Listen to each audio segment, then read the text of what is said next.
And next up at UFC 329, McGregor taking on Holloway 2. We've got King Green taking on Terrance McKinney. And it's very hard to trust Terrance McKinney as a favorite, but it makes sense in this matchup against King Green because Bobby Green, King Green, he's even harder to trust in a lot of his fights. Obviously on a 3-fight win streak, not taking anything away from that, but a stoppage victory over Jeremy Stephens and obviously a Daniel Zellhuber knockout victory. It doesn't necessarily impress me too much. Zellhuber's not necessarily looked himself, and obviously Jeremy Stephens is a former shadow of himself, and he was able to get that one done as a big favorite in King Green.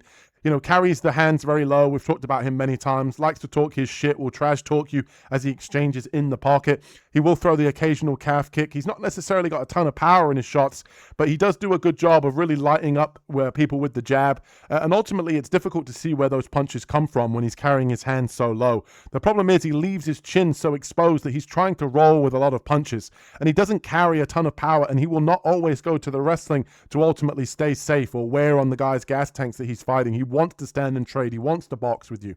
The problem is Terrance McKinney, we've broken down many of his fights, and we know what we're going to get from him. He's going to come out very aggressive early. He's going to come out and look to finish King Green early in the first round, and if he doesn't do that, he's going to gas out. So it's going to be a tale of two fights here. Either King Green is going to be able to weather the storm early of Terrance McKinney, and he's going to be able to take over late in the second and third round, or Terrance McKinney is going to be able to find the finish early in the first round by either club and sub. He's going to take him down. He's going to find the knockout when King Green's hands are low. Either way, I'm going to go with Terrance McKinney here. I just cannot trust King Green to fight a smart game plan here to get the victory and keep this win streak alive. He's going to want to stand and trade with McKinney. McKinney's going to carry a ton more power than he does. He's going to leave his chin exposed. He's going to get knocked out. He's taken a ton of damage. And I think once McKinney finds the chin of King Green is not going to be able to recover like some of the other fighters that we see do against Terrance McKinney. I think McKinney is a guy that, if you've taken a lot of damage and he hits you clean, he's putting you out. But some of the other guys that haven't necessarily taken a ton more damage than King Green has, they're able to kind of weather that storm a little bit better and take over late into the second round or late into the first when Terrance McKinney tries to go in to finish you.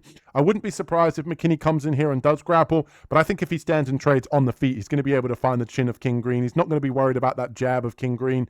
And I think ultimately King Green's game plan isn't going to be come out here and wrestle and wear on the arms of McKinney. So give me Terrance McKinney here. I think either way, this is going to be a tale of two fights, but give me McKinney to get it done early. Let's see who Carlos has got in this matchup. Okay, in this one, I'm going to go with Terrance McKinney to get it done. And I'm going to go with him based on the youth, the speed, the power. And I feel that he can implement some wrestling in this and make this a tough fight for Bobby Green. Not that he's going to get him down, submit him, and it's over, but he can get him down, try to control him, land some ground and pound, soften up Bobby Green, do something to slow him down on the feet.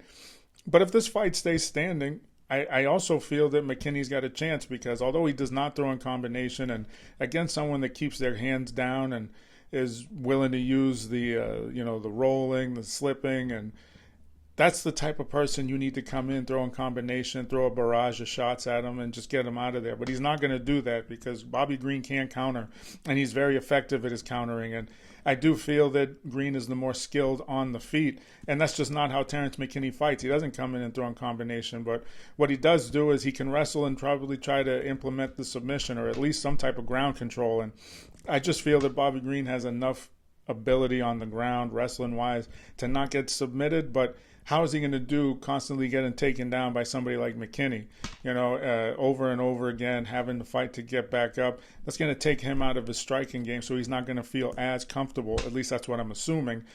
Green, he feels comfortable in every spot.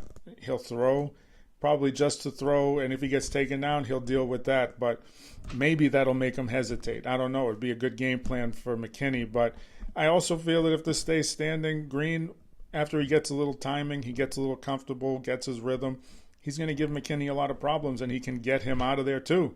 So it's a very tough matchup, I think. It's a little bit tougher than most people think, just because McKinney's not that skilled on the feet, but and Green is defensively very soft on the feet too. But I'm going to go with Terrance McKinney based on youth and speed, you know what I mean? I think maybe this is one of those times where Green gets caught, with his reaction time starting to slow down. So Terrance McKinney to get it done.